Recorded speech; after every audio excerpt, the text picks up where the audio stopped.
Hi, and welcome to Real Life Moms. I'm your host, Lisa Foster. And Real Life Moms is a podcast that's all about connecting moms through real parenting conversations. I believe that moms have so much insight and knowledge, and together we are powerful.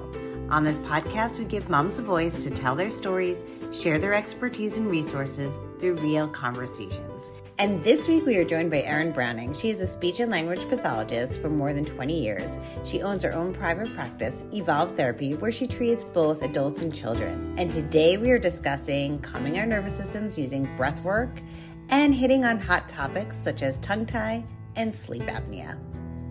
Hi, Erin. Welcome to Real Life Moms. I am really excited to have you here today because you're a speech therapist and you have expertise in oral myofunctional therapy and you use breath work to help kids calm their nervous system.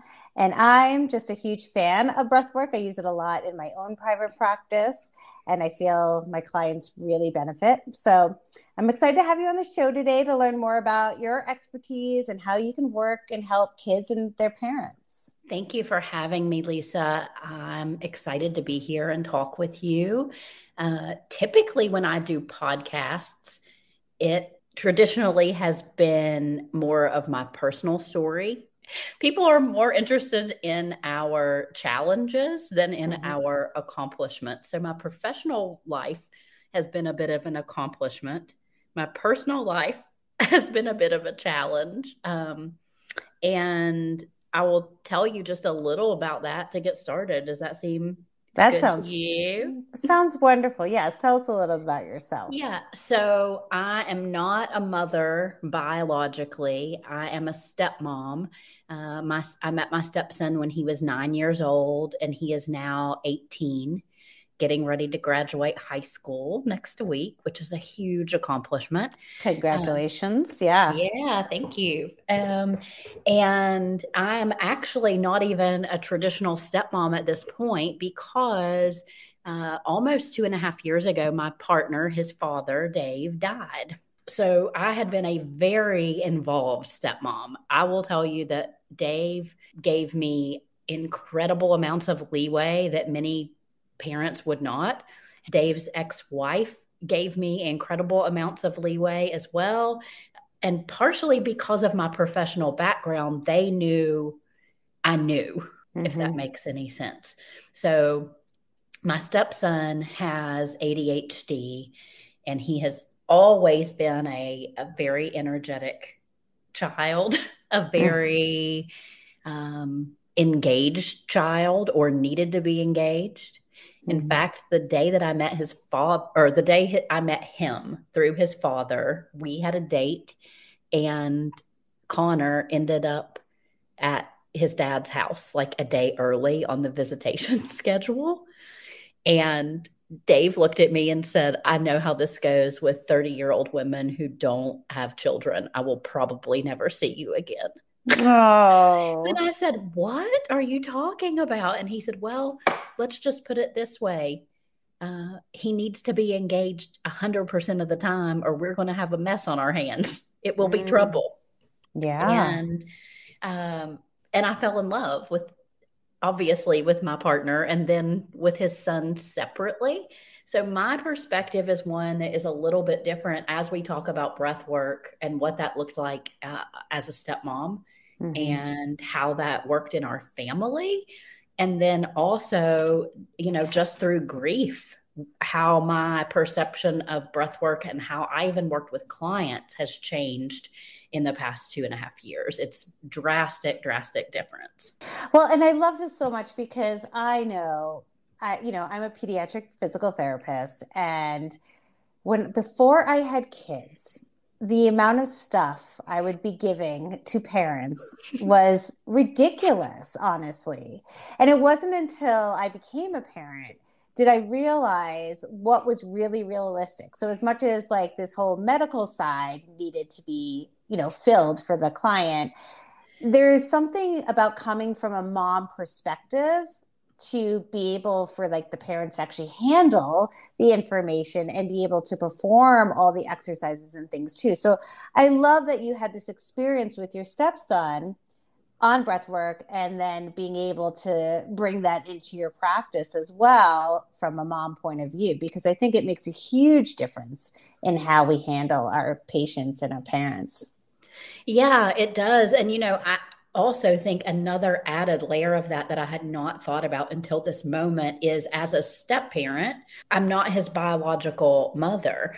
And I would tell his mom and his dad, you two have bias. You see this kid differently than anybody else in the world, including me, who loves him dearly, including the therapists who are giving recommendations, including the teachers who are telling you all the things that are going wrong.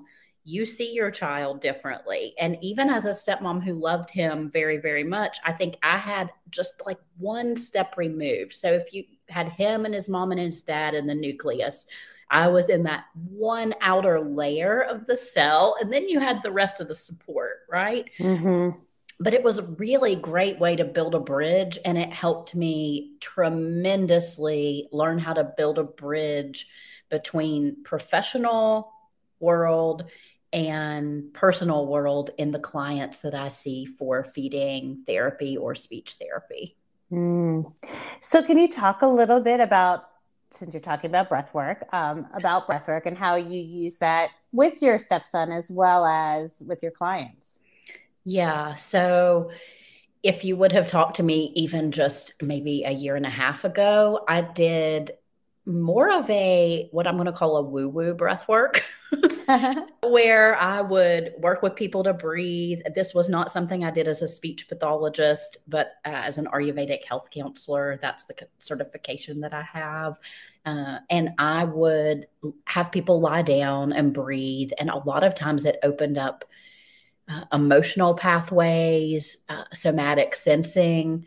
It shifted the brain into more of a parasympathetic state. So, should I explain this? Would that be helpful? Yes, please. I don't think everyone knows what a parasympathetic state is. Yes. So our nervous system has this automatic function. It's actually called the autonomic nervous system.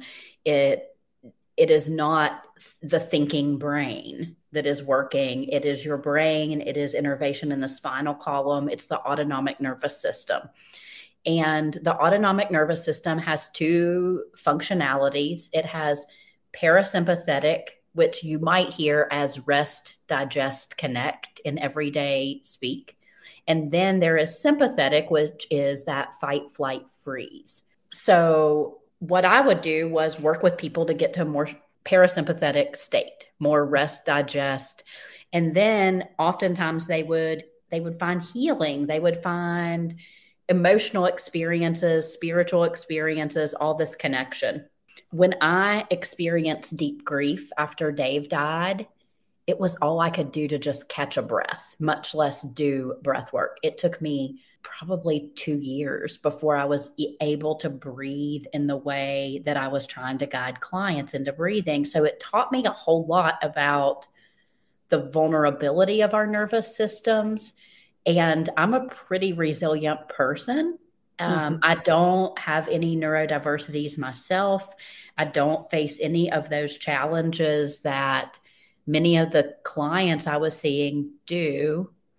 And so I was able to, when that grief hit, empathize in a different way and say, oh, wait, maybe I need to teach breathing differently. Maybe I need to slow this process down.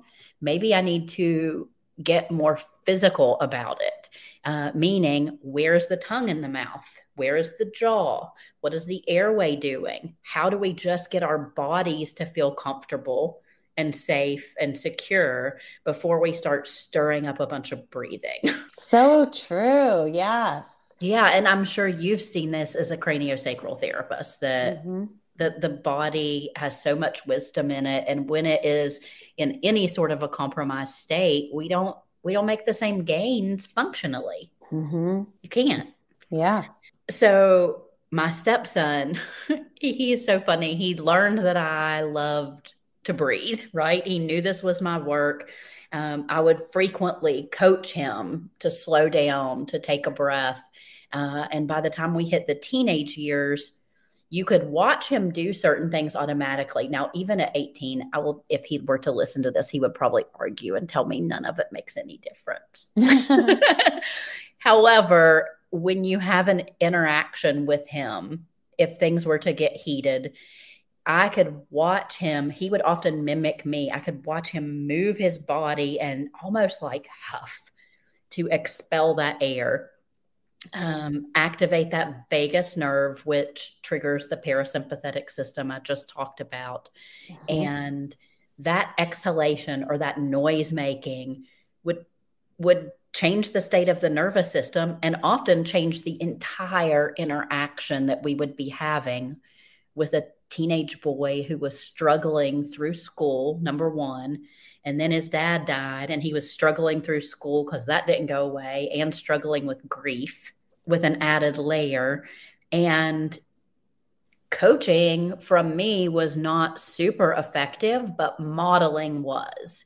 Even at age 16, when his dad passed, he was able to watch me and I could see him imitate behaviors, imitate my methodology for healing, but not necessarily when I told him to do it. So what I'm visioning is that you would just start doing some of this deep breathing, or maybe not so deep if you couldn't actually breathe deep, but and he would just kind of copy it just naturally, just watching you. Yeah. It was often, honestly, it was often in our personal world, it was more of like sighing, releasing in that way because of what we were dealing with. It was much more of like a vocalized sigh or moan, even something that we would sing. This was another one which activates the vagus nerve beautifully. And that was one of our longstanding traditions, is that I would let him listen to whatever music he wanted in the car with me. Whereas his parents often had that control. So when he got in my car, we listened to whatever. Bad language, I didn't care. We just did it, whatever he was into. And it was a connection point for me and him. But then it became a moment where we would have like singing parties in the car, and it would shift everything. Yeah. Every single thing about the interaction. It is one of my primary tips for families. And I've used this with my stepson a lot. I would say we need 2 songs and then we can revisit this, whatever was happening. And that's how we would sometimes like break the cycle of whatever negative thing was happening. And I don't know how old your children are, but teenagers are difficult. Teenagers can be difficult. And we would we would start listening to this mumble rap or whatever music he was interested in at the moment, and just sing and listen and not be involved in the interaction, in the problem solving, in the situation that required us to use our frontal lobes, our executive function, because we just weren't in a space where we could do that sometimes. Yeah. And I recommend singing and humming. That's another one that will stimulate the vagus nerve as well into that parasympathetic, like you said.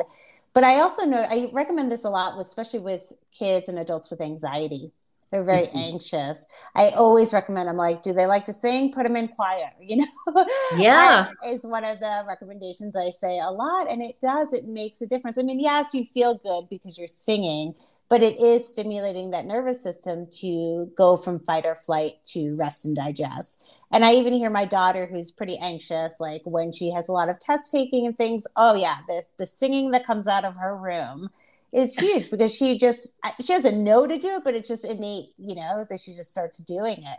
So that's such a great recommendation for those that are listening, for kids that have anxiety or need to calm down or go down into that more parasympathetic state. I love that.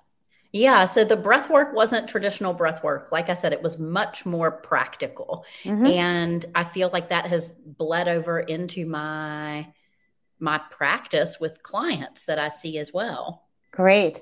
Are there any other, I love this thing. Is there any other kind of breath work that you use now within your practice? So one that I use a lot with children, and this actually originated with my stepson as well. We called it horse breath. Oh.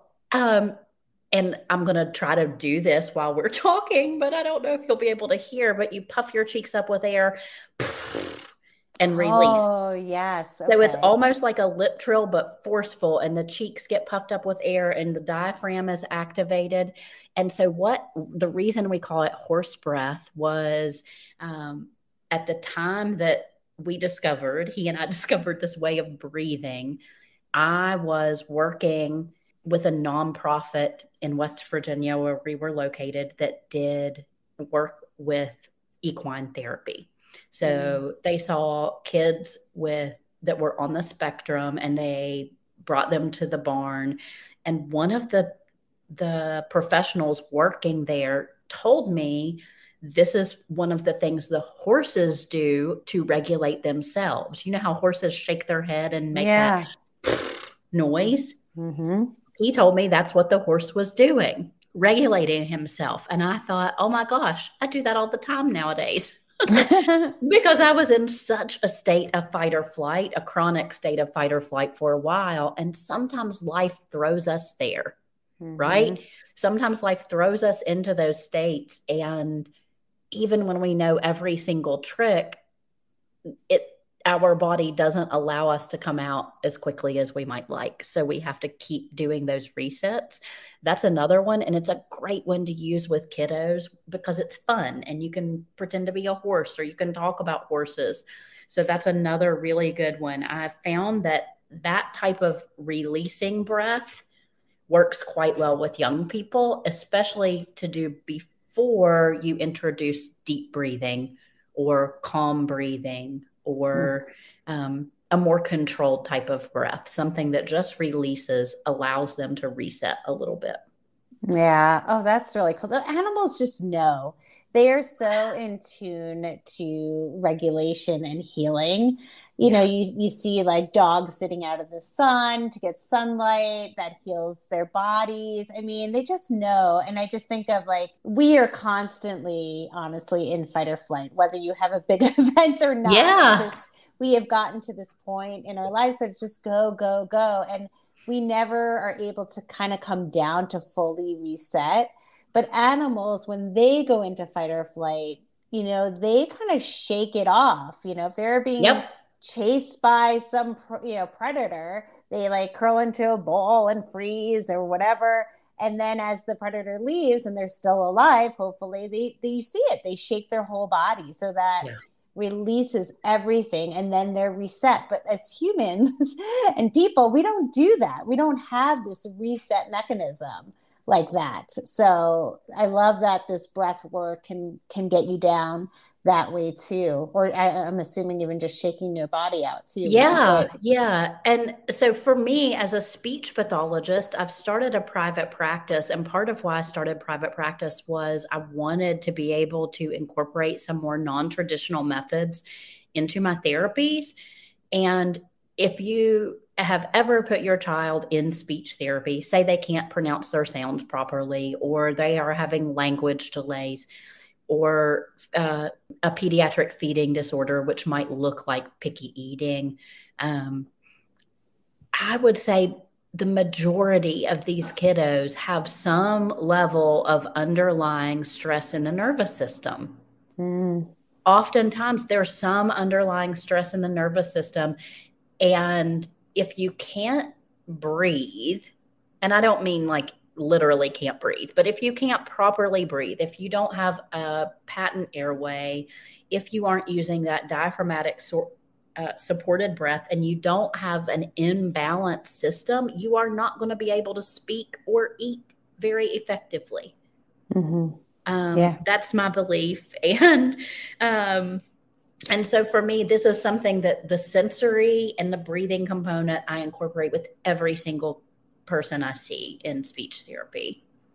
That's great. That's great. Yeah, there used to be a course back in my PT days of, taking classes like that. It was called, If You Can't Breathe, You Can't Function. Which was true. So right on, because if you can't breathe, you don't have the energy level to do all these things. You don't have the speech, you can't eat, you can't do anything really. So yes, so important. Yeah, so the work has led me to learn more and more about myofunctional therapy, oral myofunctional therapy. And I've been at it for 20 years and working with kids who can't eat and swallow easily. Could you actually just explain what myofunctional therapy is, just for the listeners that may not know? Yeah, so myofunctional therapy is a muscle-based approach, which actually works with the nervous system as well. But it is a way that we look at the airway and we look at the mouth and the position of the jaw, the cheeks, the tongue, what the palate looks like, and the structure that supports your ability to breathe, eat, and speak and perform or prescribe. So traditionally, it would be prescribing a set of exercises to support good muscle function, muscle mobility, muscle strength, so that the airway is open. We see this a lot with kids who need orthodonture, that their palates don't develop properly. Their palates are high and arched. They might have crooked teeth. We see this with kids who have tongue ties or adults who have tongue ties.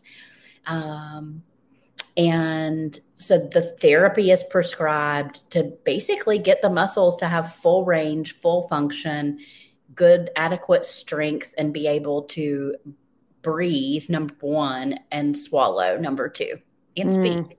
Yeah. Yes. Well, being that you also mentioned tongue tie, I'm just going to bring this up because this is a hot topic, I think, with parents, because there's a lot of like, should we, shouldn't we do a release? And so I don't know if you can, maybe just talk about what tongue tie is for those that don't know. And also then discuss like, what are the signs that you would recommend something like a release? So tongue tie is when you have a tissue that is tethered under the tongue.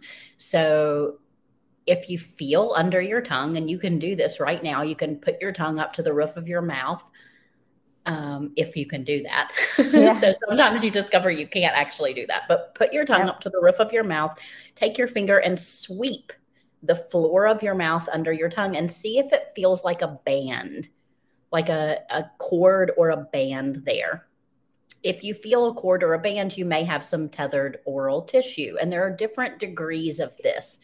So one of the common misconceptions is that you can take a picture and show it to your mom's group on Facebook, and they'll tell you the degree to which the tongue is tied. This is not how this needs to be happening. There's also such a thing as a lip tie and buccal ties. Lip tie is super easy to identify for people who have gaps in the front of their teeth. There's often a lip tie that accompanies, but it's the same thing. If you pull your lip out a little bit, take your finger and sweep there, you may see or feel that there's like a cord of tissue. Now, some people have complete function, great range of motion, great ability to chew their food, to swallow their food with no problems. And some people do not. So in my opinion, the best thing to do is get a full myofunctional assessment, or at least an oral mech assessment from a speech pathologist. I mean, you can also, hygienists can do myofunctional therapy too. But I personally would say find a speechy, because they're going to have that feeding and swallowing expertise as well. So if there's any kind of concern with the tongue tie around the feeding, swallowing, I mean, lactation consultants often do this too. And some OTs will do this as well. But get a good, thorough assessment, because what you want to see is not just, is that tongue tie present? Is the tissue tight and tethered? But what can the muscles do in spite of the tissue?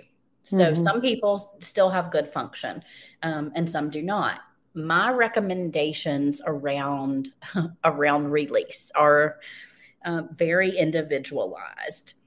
There's a nice window when babies are very small that the release is easier to do. The babies are easier comforted. The recovery is easier. They're nursing or using a bottle. This may make nursing much, much easier if you release, but you also want to have support afterwards. So don't just get a release and then don't do anything else. Find a speech pathologist to work with you and coach you on how to get the muscles to work properly. Because basically, you have this baby who's been in utero and their tongue has been connected to the floor of their mouth. It didn't have full range of motion, and they have sucked that entire time in utero.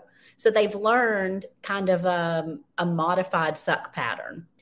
You get the tissue released, it doesn't just know what to do. Mm-hmm. But a therapist can give you a few simple strategies to help improve that, to help the muscles learn what to do. And I love that you're a craniosacral therapist too, because that's often one of my biggest referrals is, if you're going to have the tongue release done, you probably want to see a craniosacral therapist as well, because the whole body, just kind of gets out of whack. That fascia is pretty important in our world. Yep. The tongue is connected to so much, right? Yeah. It's you think it's just that floor of the mouth, but that fascia is connected all the way down. Especially we find a lot of tightness around their diaphragms. Yeah. So breathing, right? Mm-hmm. Breathing again. Yes. Yeah. Well, and it's interesting because I have seen both infants and adults who have tongue tie. Some have released, some have not. What the adults say after a release is that they can breathe. They always talk about like it's immediate how they can breathe. So that's interesting. Yeah. One thing I found recently is that some providers with adults are doing releases. If they have a complete tongue tie, they are doing the releases in stages because this person has spent a lifetime with their tongue tethered. And from a nervous system standpoint, so not physically, but from their nervous system standpoint, when they do a complete release all at once, the person has a huge emotional response. So some providers are doing release in two parts now. Wow, that's interesting. I have not experienced that, but it does make me see some infants, right, that have had the release are pretty dysregulated and afterwards. Honestly. And so I tend to see those kids because it's craniosacral therapy and that helps rebalance the nervous system. Mm-hmm. But it makes me think, I almost wonder if that's partly why. Yeah, I think that's 100% why, because they've spent, 40 weeks in utero learning how the sucking mechanism is comfort. Mm-hmm. That's what babies do to find comfort. And they've done it in a modified way. And then we change the way they are sucking and their system doesn't know how to handle that. So I think body work is fabulous. And I also think finding a speech pathologist or a lactation consultant or a combination of both, actually, because there are different perspectives that come in to help regulate from the oral perspective as well. And this is like one step further that I do want to talk about, because what often happens is during this, the babies get released in infancy. The tongue tie gets released or doesn't, but feeding levels out and nobody's unhappy. And then a couple years down the road, we start to see a kid who eats only a handful of foods. And most of the foods are mushy and processed, or crunchy and processed, but not foods that require that fine jaw control to tear meats or to tear fresh vegetables. And so we find kids with really limited diets or that only want to suck from pouches, which are a speech therapist nightmare, by the way. we do not love the pouches. They're not great for oral motor development. And the oral structure just supports so much. The development of the jaw, the development of the tongue. It supports nervous system regulation, not just speaking and eating. Right, because there is something about the tongue actually reaching the roof of the mouth Yeah. that Yeah. helps calm the nervous system. Is that correct? Yeah, that's where our tongue should always be, is on the roof of the mouth. And if you work with a myofunctional therapist, you'll learn about the suction exercise, and we want your tongue suction to the roof of your mouth. And this helps with your airway. I mean, sleep apnea or sleep, just even if your kid doesn't have apnea, if they just have sleep disturbances and difficulty sleeping, you might want to see what's their airway doing. Is their tongue in the bottom of the mouth? And if it's in the bottom of the mouth, is it falling back? And they snore. They're a noisy sleeper, bedwetting often goes hand in hand with this. Thumb sucking, all of these kind of the experiences that we think the kids will just eventually grow out of, but don't necessarily always address as we could. So just want to clarify. So snoring might be a sign of like poor airway. Is that what you're saying in kids? Yes. Well, it could be poor oral muscles, oral and facial muscles, and poor airway support. So the muscles aren't where they need to be, and they don't have the tone that they need to have to support that open airway for breathing during sleep.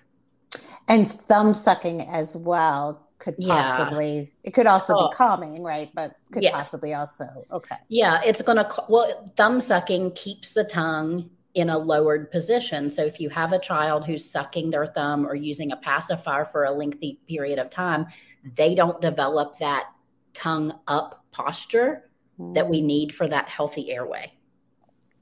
Wow. Okay. That's good to know. Did not know that. Yeah.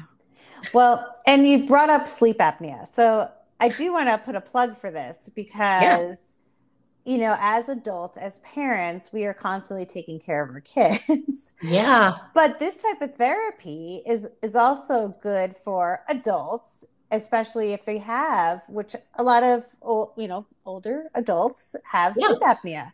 And instead of just putting on a CPAP, there's actually some therapy you can actually do as well, which is this myofunctional therapy. Is that correct? That is 100% correct. And it actually works quite well for apnea. It works quite well in adults because with kids, we have to find interesting and fun ways to do this therapy. Whereas with adults, you just do a prescribed set of exercises. We don't have to have a bag of tricks to get you to do it mostly. Yeah. And it works really well. And the one thing I want to say about this too, so there's the more recent research looks at the connection between lack of sleep or sleep apnea and attention and ability to function with adequate executive functions. So if you are the tired, exhausted parent who can't seem to stay focused or to get everything done that you need to get done, what is the quality of your sleep? That's a good question to ask yourself and to look at. And what can you do to, modify that sleep routine and do this therapy to help improve your airway during sleep and decrease some of that snoring. So if your partner is snoring too, send them to see Erin. This might be something for both of you, right? Because you're probably not getting a good night's sleep either if they're too loud. It's actually really common that I get a referral for a child who has these problems, and then you see the parent and you say, oh, wait, but look at your jaw and look at your tongue and look at all these things. And they need the therapy as well. Yeah, it's very, very common. And some of this is hereditary, right? Yeah. Because there's a lot of, like, if a child has a tongue tie, usually you can look at one of the parents and find one too. Yeah. So that's a really good point. And of course, nowadays, I think there's more out there that maybe when we were younger, they didn't have or didn't notice. So so this could be helpful for your child as well as you. Yeah. And don't think that because you go to a provider, now there are some providers who might not be on this camp, but as a provider of speech therapy services, I would never say you must get that tongue released There's always progress to be made. I mean, personally, if it were me, I would absolutely have the tongue released. If it were my child, I would absolutely have the tongue released. However, if there's also a window of time, if you have a 2-year-old, that might not be the ideal time to have the tongue released, because the aftercare, the stretches you need to do, they will bite you, right? And if you have, and it depends on the severity. So there are so many things that are individualized with regards to release, don't release. How do you treat it? When do you treat it? I think the best advice is really get involved with a professional and have them assess where your individual child is and where your family is, and the ability to provide that aftercare. Yeah, because the aftercare is... And it's intense. It's intense. It's intense. And, and the way I look at least tongue tie is, is there an issue, right? Or is breastfeeding hard? Is feeding hard? As far as when they're an infant, are your nipples getting sore because they're not sucking the way they should be, and that's causing an issue? Are they gaining weight? Things like that. And then also, like, later on, like you said, are they eating multiple types of food? Can they move the food around? And then taking a look at speech. How's their speech as they get older? So sometimes none of these things actually are a problem, right? Correct. And and then it doesn't matter. And then it doesn't matter. But if there is a problem, then this is a step to say, well, there might be something that you can do, whether it's a release or just even some therapy. Correct. It's good to know that there are choices out there than just struggling along, especially when it comes to feeding, because that's it's so hard on the parents to not be able to feed their child. Yeah. And, I work with a lot of younger toddlers and preschoolers that are deemed picky eaters. And I will tell you that the majority of those picky eaters have some sort of an underlying oral motor deficit that, once you start to get some of those skills in place and they have a bit more confidence about what they can do in their mouth, it doesn't feel comfortable to them to eat the different foods. So there is a sensory standpoint from that, but there's also just a level of discomfort that they don't know what to do with it in their mouth. Yeah. And so you can get some of those foundational skills in place, and some of the pickiness starts to go away. I have a client that I'm working with currently. We do telehealth. I've never seen the kid in person. We do telehealth. He was deemed a picky eater. And we've had 3 sessions, 3 30-minute sessions online. And his parents were like, he requested turkey and cheese and put it in his mouth. This has never happened in his 4 years of life. Right? Wow. Never happened in his 4 years of life. He eats a very limited diet, and it's because he's starting to have more comfort with his mouth. He's beginning to understand what he can do. I think, like, if I think about this physically, until your kid learns they can climb up the stairs, they don't always try, right? They get leery about that until they have that experience. It might be something fearful for them until they have that experience that, oh, wait, I can do this. I can climb up these few little stairs. Now I'll try a ladder on the playground. And the level of difficulty increases with their practice and with the support we provide for them to have success. Yeah, that makes total sense. Total sense. Yeah. So where can people find you? Evolved-therapy.com. Yeah. And I'm based out of Boston, Massachusetts, but I do telehealth as well. So I'm open to virtual clients, and actually have found that there's great success, and carryover works quite well in virtual clients too, because the parents are directly involved in those treatment sessions. I feel like it's almost a way that I can empower families to be in charge of their child's treatment in a different way than we tend to do, or at least I tended to do with in-person therapy, where I would almost take over. And I would do some things. Whereas now, I will tell a 3-year-old, here, you do this to your own mouth. You put your fingers here, you rub here, and let them be in charge of that for themselves. It changes the autonomy for the family and the child. Yeah, I mean, I think one of the good things that came out of COVID was we started doing more virtual visits, Yeah. and how much, yeah, the carryover was almost so much more with some of Yeah. the virtual visits because they did have to be accountable and do the Yeah. work themselves. So, yeah, I think it's great. Yeah, I love hearing a therapist say this, a PT say this, because often I feel like I get a lot of kickback from other speech pathologists and OTs and PTs that they really want to be, that this direct care in person has to be the thing. And I think that might have been the thing. And now we have a new thing. I mean, I definitely saw an improvement in just the carryover Yeah. because parents needed to do it or kids needed to do it for Yeah. themselves. So that was nice actually. I think that was an Yeah. eye-opening experience for myself. So is there anything else you'd like our listeners to know? I think the biggest thing is pay attention. Just pay attention to what your breathing is doing. Pay attention to what your child's breathing is doing, and know that there is support out there. If you are struggling with any of these things we've talked about, with the anxiety, attention, sleep, breathing, eating, there is support for you, and you don't have to do it all on your own. There is a lot of support out there. So that's the last thing I want your listeners to know. And I also want to say thank you to you, because this is a great shift for me personally, of not speaking only about grief, which I have done ad nauseum for couple years now. I've just talked about grief and grief processing, which is lovely and wonderful and necessary in the world. But this is really nice to kind of have a fresh take on things that's not, that it all ties together, but it's not the focus, you know? Yeah, well, I'm glad I could be a part of that shift for you. Thank you. Yeah. And thank you for coming on and just sharing everything with us, your expertise, your personal story. Yeah. You know, I think it's nice for parents to know that there is help out there. Yeah. And I think it's some services that we don't think about getting the help for. So I think this is great and really informative. Yeah. Wonderful. Thank you so much for the conversation today, Lisa.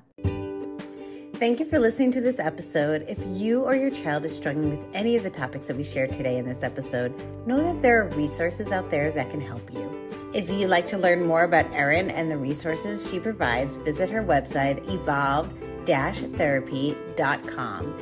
And thank you for your support of the Real Life Moms podcast.